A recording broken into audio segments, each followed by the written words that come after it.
I suspected my wife was planning a divorce, so I moved all of my assets. 2 weeks later, she filed, then backtracked when her plan backfired. It started with small things. Bryn stopped asking about my day. She'd scroll through her phone during dinner, smiling at messages she wouldn't share. When I walked into rooms, conversations ended abruptly. My mother noticed it first at Sunday brunch. "She's detaching," Mom whispered, while Bryn was in the bathroom. I've seen it before. I wanted to believe Mom was wrong, but then I found the folder. Bryn had left her laptop open, and there it was, a directory labeled B New Start. Inside were screenshots of our bank statements, property deeds, retirement accounts. She documented everything we owned down to the penny. There were also saved listings for apartments downtown, the expensive kind with doormen and rooftop pools. She'd never mentioned wanting to move. The real gut punch was the consultation receipt from Morrison and Associates. I knew that firm. They were divorce attorneys, the ruthless kind that specialized in taking husbands to the cleaners. The consultation was dated 3 months back. 3 months of her lying to my face every single day. I called my college roommate Trevor that night. He'd gone through a nasty divorce 2 years prior. Lost his house, his savings, everything. "Don't wait," he said. "If she's planning, you need to act first." So I did. I opened new accounts at a different bank and quietly moved funds. I transferred stocks to my uncle's name temporarily, with a written agreement. I sold the boat we never used and deposited the cash in a safety deposit box. The house was in both our names, but everything else became unreachable. 2 weeks later,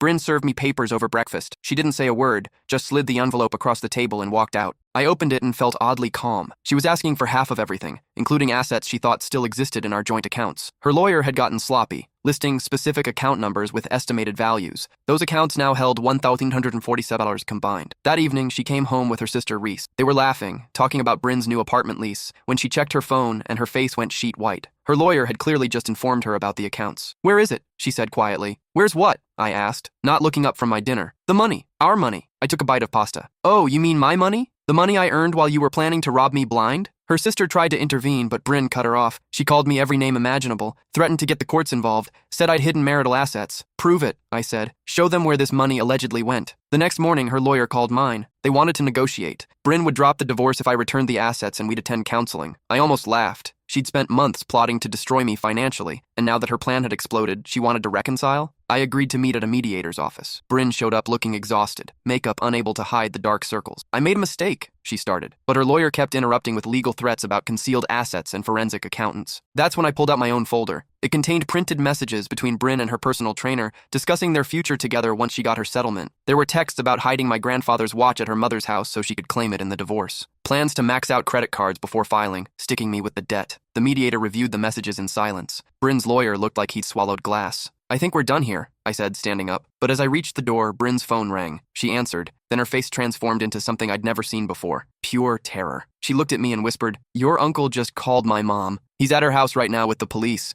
I smiled. "That's interesting. Wonder what they're looking for." Bryn's hands were shaking so badly she nearly dropped her phone. Her lawyer leaned over, trying to listen to the frantic voice on the other end. I could hear her mother screaming in the background, something about a warrant and how this was harassment. "What did you do?" Bryn hissed at me. I sat back down, crossing my legs casually. "Remember that watch you mentioned in your texts? The Patek Philippe my grandfather left me? The one worth $47,000 that you stashed at your mom's house?" I pulled out another document from my folder. "I reported it stolen 2 weeks ago, filed a police report and everything, gave them screenshots of your messages discussing where you'd hidden it." Her lawyer's face went from confused to horrified as he did the mental math. That's felony theft. Grand larceny, actually," I corrected. "In this state, anything over $25,000 is a Class 2 felony. 3 to 7 years, I believe." Bryn lunged across the table at me, but her lawyer caught her arm. Don't say anything. We need to leave. Now." He started shoving papers into his briefcase with shaking hands. The mediator just sat there, stunned into silence. "There's more," I said, my voice calm. "See, when I was moving assets around, I got curious about those credit cards you'd been using, the ones you planned to max out before filing. Turns out you'd been using them quite a bit already. $23,000 at jewelry stores, $11,000 at furniture places, all in the last 2 months. I slid receipts across the table. But here's the interesting part. None of that jewelry is at our house. None of that furniture either. So I asked myself, where did it all go? I tapped another document. Your personal trainer's new apartment. The one you helped furnish. The one where you spent Tuesday and Thursday afternoons when you told me you were at yoga. Reese, who'd been silent this whole time, looked at her sister with disgust. "Bryn, what the hell?" "I had his apartment manager confirm the deliveries," I continued. "Got statements from neighbors who saw you coming and going. Even found your car on his building's security footage, time-stamped during your supposed yoga classes." Bryn's lawyer was frantically typing on his phone. "We're leaving. Don't say another word." "Oh, we're not done yet," I said. "Because all those purchases, they were made on cards in my name. Cards you had access to as an authorized user. Cards you used to buy gifts for your boyfriend while planning to divorce me and stick me with the debt." I looked directly at her lawyer. "That's fraud. Identity theft. Credit card fraud. Should I keep going?" The mediator finally found his voice. I think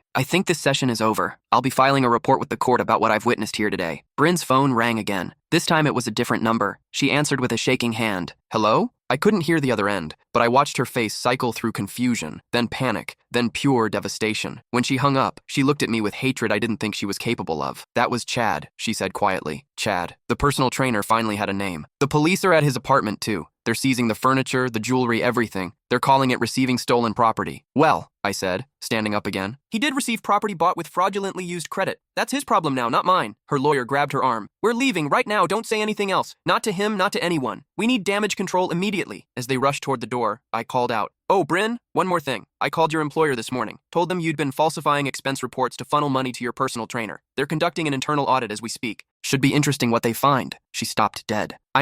Save it, I interrupted. I found the reports. Business dinners that never happened. Conference hotels you never stayed in. All coincidentally on the same days and locations as Chad's work trips. Your HR department seemed very interested in the evidence. This was a lie. I hadn't called her employer, but I knew Bryn, knew how she operated. If she was stealing from me, she was probably stealing from them too. The way her face went white told me I'd guessed correctly. Her lawyer physically dragged her from the room before she could say anything else. Reese lingered for a moment, looking between me and the door her sister had just been pulled through. She wasn't always like this, Reese said quietly. Yes, she was, I replied. You just didn't want to see it. After they left, I sat alone with the mediator. He was reviewing his notes with an expression somewhere between shock and fascination. In 20 years of mediation, he said slowly, I've never seen anything quite like that. Me neither, I admitted. And I was married to her for 7 years. He set down his pen. You understand this is going to get very ugly? If even half of what you alleged is true, she's facing serious criminal charges. All of it's true. I have evidence for everything. Then why go through mediation at all? Why not just take this straight to the police? I leaned back in my chair. Because I wanted her to know. I wanted to watch her realize that every calculation she'd made, every plan she'd executed, every lie she'd told, I was 10 steps ahead the entire time. I wanted her to understand what it feels like to have your life dismantled by someone you trusted. The mediator nodded slowly. That's remarkably cold. You should have seen the text she sent Chad about me, about how stupid I was, how easy it would be to take everything, how I'd never see it coming because I was too busy working to support her lifestyle. I stood up and gathered my folders. She was right about one thing. I was working to protect myself while she was working to destroy me. My phone buzzed. A text from my uncle. Got the watch. Police have taken statements from her mother. You were right. She tried to hide 6 other items here too. Jewelry, bonds, even your father's coin collection. They're cataloging everything now. I showed the message to the mediator. He whistled low. She really went for it, didn't she? She really did. I left the building and sat in my car for a long moment. Part of me felt vindicated. The larger part felt exhausted. 7 years of marriage gone. Destroyed not by falling out of love or growing apart, but by calculated greed and betrayal. I'd spent 3 months carefully dismantling her plan, moving chess pieces she didn't know I could see, preparing for a war I never wanted to fight. My phone rang. Trevor, how'd it go? He asked. She's probably getting arrested as we speak. Holy shit, you actually did it. I had to, I said. If I hadn't moved first, I'd be the one losing everything right now. Yeah, but, Trevor paused. Are you okay? Like, really okay? Was I? I'd just systematically destroyed the woman I'd once loved, set in motion events that would likely send her to prison, exposed her affair, her theft, her fraud, all while sitting calmly in a mediator's office, delivering each revelation like I was discussing the weather. I don't know, I admitted. Ask me in a year. Fair enough. You need anything? Want to grab a drink? Rain check. I have one more stop to make. I drove to my mother's house. She was in the garden, pruning roses like it was any other Thursday afternoon. When she saw my face, she set down her shears. It's done? She asked. It's done. She pulled me into a hug, and for the first time since finding that folder on Bryn's laptop, I felt something crack inside me. Not breaking exactly, more like thawing. I'm sorry you had to go through this, Mom said. No one should have to become the person you became today. I didn't become anyone, I protested. I just protected myself. You became someone who could sit across from a person you loved and calmly destroy them. That's not nothing, sweetheart. That changes you. She was right. And I hated that she was right. I'd turned into something cold and calculating. I'd lied, manipulated, and orchestrated someone's downfall with precision that scared even me. What was I supposed to do, I asked. Let her take everything? Let her get away with it? No, Mom said firmly. You did what you had to do. But don't pretend it didn't cost you something too. Don't pretend you're the same person you were 4 months ago. We sat on her porch as the sun started to set. My phone kept buzzing with updates. Text from my lawyer. Bryn's attorney wants to meet. They're talking plea deals. Text from my uncle. Police found evidence of wire fraud too. This is bigger than we thought. Text from an unknown number that I suspected was Reese. I hope you're happy. You've destroyed her life. I wasn't happy. I was numb. 3 days later, the full scope became clear. The police investigation had uncovered a pattern of theft going back 2 years. Bryn had been systematically stealing from me, her employer, even her own parents. She'd opened credit cards in her mother's name, forged checks from her father's business account, and embezzled over $100,000 from her company. The apartment listings I'd found weren't just for after the divorce. She'd already signed a lease, already furnished it with my money, already created an entire separate life. Chad, the personal trainer, turned on her immediately, gave investigators everything in exchange for immunity. Texts, emails, bank statements. He painted a picture of Bryn as the mastermind, claiming he'd been manipulated and used. Maybe that was true. Maybe he was just saving himself. Either way, the evidence was damning. Morrison and Associates dropped her as a client. No firm wanted to touch her case. She eventually found a public defender, which told me she'd burned through whatever money she'd managed to hide. Her mother stopped taking my uncle's calls after the police expanded their investigation to include her for harboring stolen property. The divorce proceedings became a formality. With criminal charges pending, Bryn's lawyer advised her to agree to whatever I wanted to avoid, antagonizing me further. I kept the house, the cars, the retirement accounts, everything. She got nothing. In fact, she'd likely end up owing me restitution once the criminal case concluded. I should have felt victorious. Instead, I felt hollow. 1 month later, I was cleaning out the garage when I found a box of photos from our wedding. Young, happy versions of ourselves, completely unaware of how it would all end. In one photo, Bryn was laughing at something I'd said, her head thrown back in genuine joy. I remembered that moment. Remembered thinking I was the luckiest man alive. What happened between that photo and now? Was she always capable of this level of deception, or did something break along the way? Did I miss warning signs, or had she simply been that good at hiding her true nature? I threw the photos away, all of them. Keeping them felt like holding on to a fiction. Trevor called that evening. Hey, so I'm getting married next month. Civil ceremony, nothing fancy. You should come. Might be good for you to remember that not all marriages end in disaster. You're getting married? Since when? Since about 6 months ago when I met Amy. She's a teacher. Normal, stable, not secretly planning my financial ruin. It's refreshing, honestly. Congratulations, man. That's great. The wedding's on a Saturday. Bring a date if you want, but no pressure. Just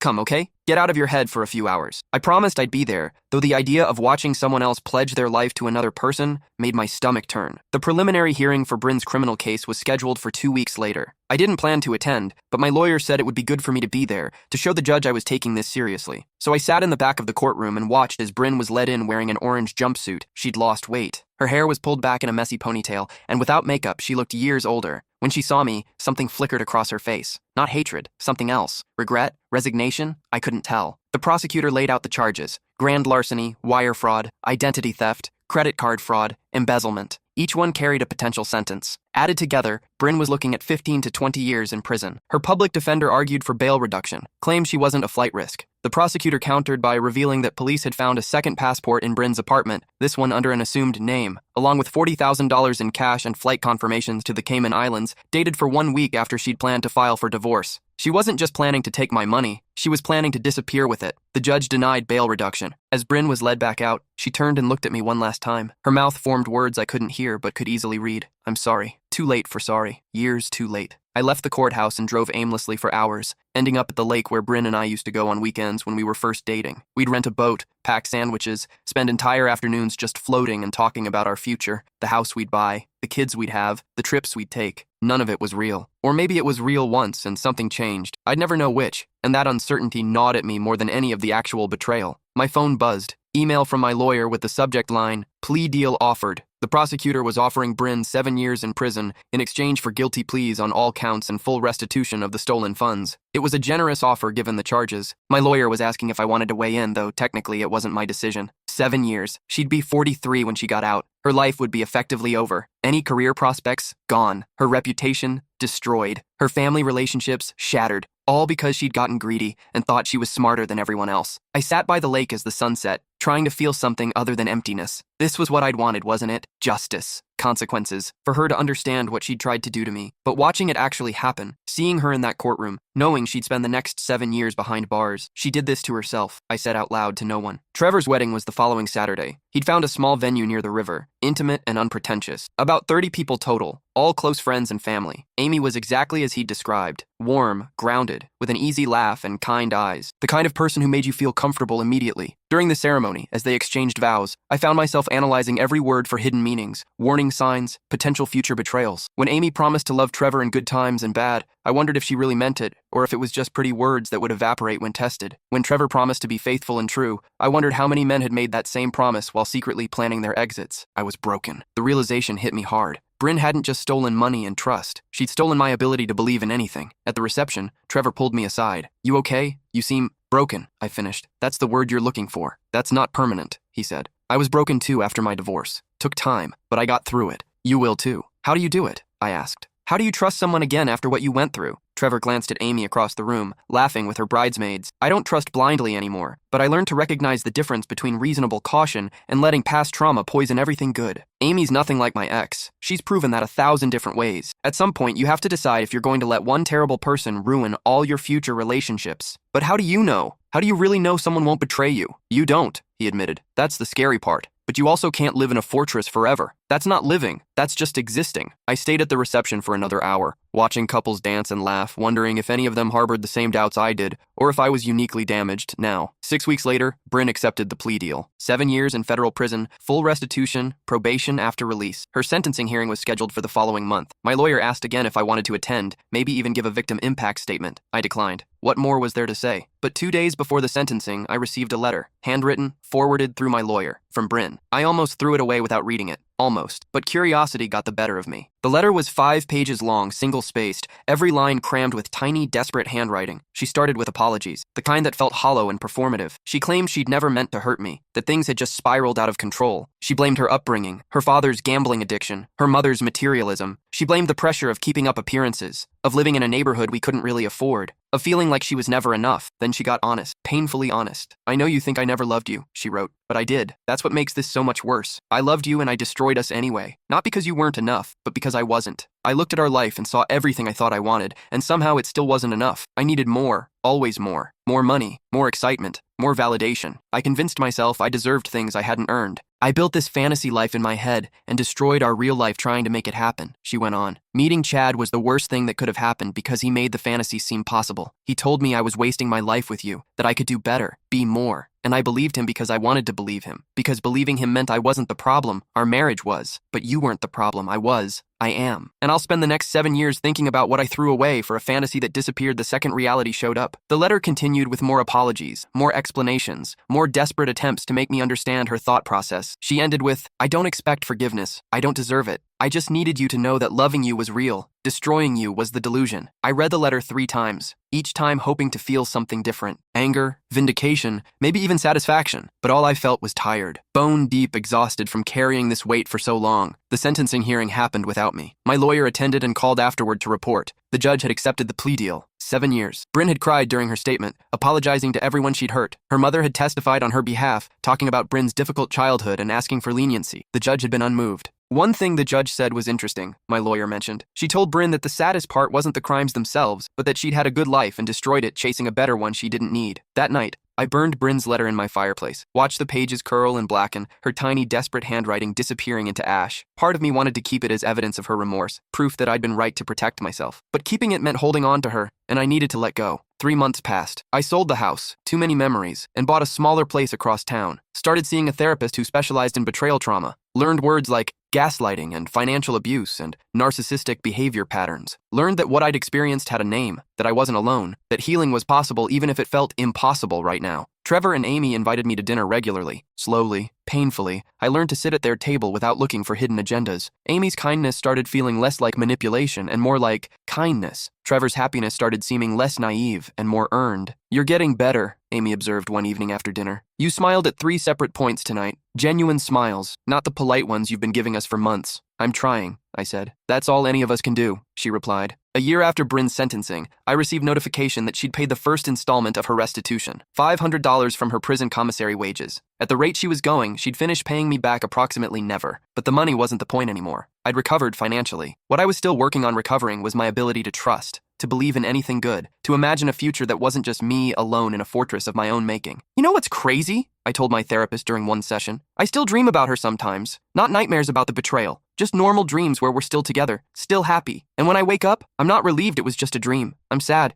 "You're mourning," she said gently. "Not just the marriage, but the person you thought you married. The future you thought you'd have. That's normal. It's been over a year. Grief doesn't follow a schedule. You'll heal when you heal." I started dating again around month 14. Nothing serious, just coffee meetings arranged through apps. Most of them went nowhere. I was too guarded, too quick to look for red flags, too ready to run at the first sign of anything that reminded me even vaguely of Bryn. Then I met Diana. She was a structural engineer, pragmatic and direct in a way I found refreshing. On our third date, I told her about Bryn. All of it. The planning, the betrayal, the systematic dismantling of her scheme, the criminal charges, everything. I figured if it was going to scare her off, better to know now. She listened without interrupting, then said, "That sounds absolutely exhausting." It was. "Are you over it?" "I don't know," I admitted. "I'm working on it." "Fair enough," she said. "I appreciate the honesty. Most people hide their baggage until it's too late." We kept seeing each other. Diana was patient with my paranoia, my need to verify things, my difficulty with trust. She never pushed, never demanded more than I could give. When I apologized for being damaged, she said, "Everyone's damaged. You're just honest about yours." One evening, 6 months into our relationship, she said, "I need to tell you something. It's probably going to trigger you, but I'd rather be upfront." My stomach dropped. Here it comes, I thought. The revelation, the hidden truth, the other shoe dropping. "I have a job opportunity in Seattle. Really good position, significant pay increase. I haven't decided if I'm taking it yet, but I wanted you to know it's on the table. If I do take it,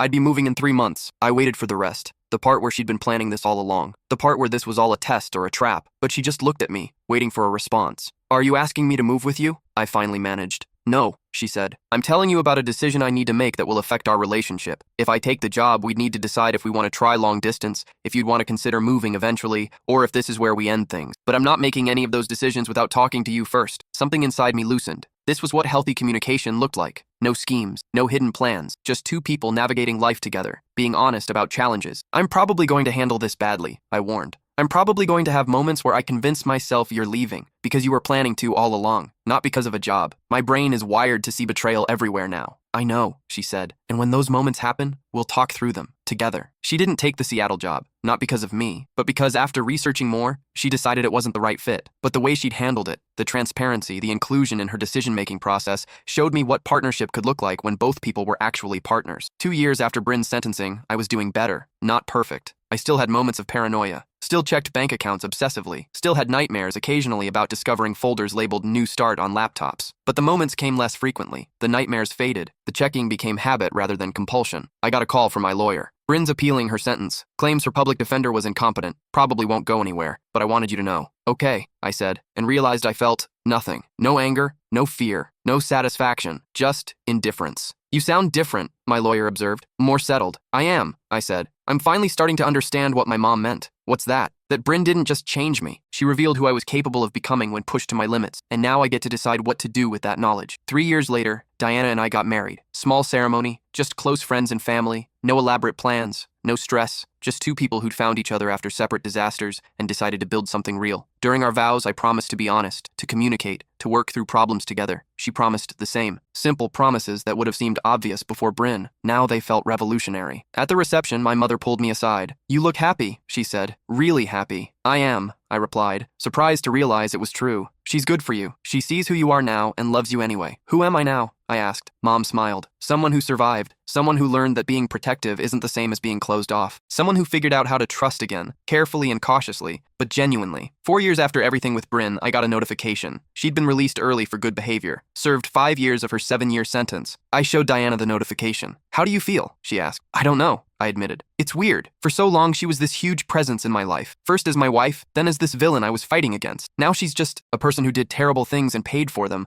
someone I used to know." "That sounds like healing," Diana said. She was right. The obsession had finally burned out. Bryn was just part of my history now, not an open wound I kept picking at. I'd learned what I needed to learn, protected what I needed to protect, and moved forward. I never heard from Bryn directly after her release. No apology letters, no attempts at contact. My uncle mentioned seeing her once, working at a grocery store in a neighboring town, looking older and worn down. I felt a flicker of something. Not quite sympathy, but not satisfaction either. Just a recognition that we'd both lost things that could never be recovered, and we were both living with those losses in our own ways. 5 years after the divorce was finalized, Diana and I found out we were having a baby. As we sat in the ultrasound room looking at the fuzzy image on the screen, I thought about all the plans Bryn and I had made for a family we'd never have, all the dreams that had turned to ash. But this was different. This was real, built on actual trust, actual communication, actual partnership. No secrets, no schemes, just two people navigating life's challenges together, one honest conversation at a time. "You're crying," Diana said, squeezing my hand. "Happy tears," I assured her. And they were. For the first time in years, I was looking forward to the future instead of just trying to survive the present. That night, lying in bed, Diana asked, "Do you ever think about what would have happened if you hadn't found that folder? If you'd never known what Bryn was planning?" "Sometimes," I admitted. "I'd probably be broke and destroyed, wondering what I did wrong, blaming myself for the marriage falling apart.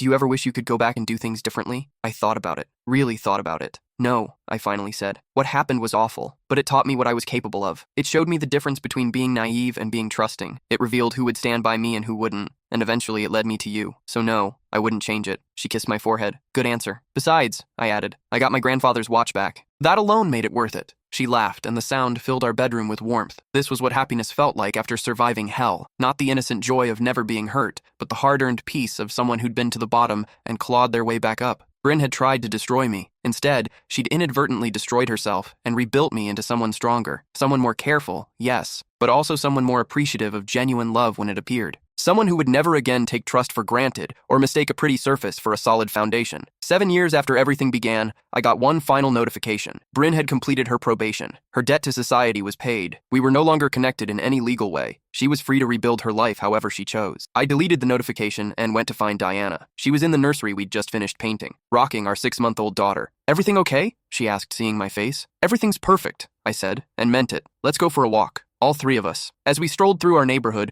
our daughter giggling at the leaves dancing in the breeze, I realized something profound. Bryn had taken 7 years of my life, 3 planning her betrayal, 1 fighting back, and 3 more recovering from it. But those 7 years had taught me more about myself, about trust, about love and betrayal and resilience than any 7 years of smooth sailing ever could have. I wasn't grateful for what she'd done, but I was grateful for who I'd become despite it, for the life I'd built from the ashes of the one she'd tried to steal. And that, I thought, was the best revenge of all. Not her imprisonment or her downfall, but my happiness. My real, hard-earned, carefully built happiness. Diana squeezed my hand as we walked, and our daughter reached up with tiny fingers, grabbing at the sunlight filtering through the trees. This was everything Bryn had tried to destroy, everything I'd fought to protect, and everything that made the fight worthwhile. 7 years ago, I'd suspected my wife was planning a divorce and moved all my assets. Today, those assets were funding a life I actually wanted to live with a woman I actually trusted and a daughter who would grow up watching what a real partnership looked like. Bryn had played her cards thinking she held all the power, but in the end, she just taught me how to play the game better than she ever could. And more importantly, she taught me when to stop playing games altogether and start building something real.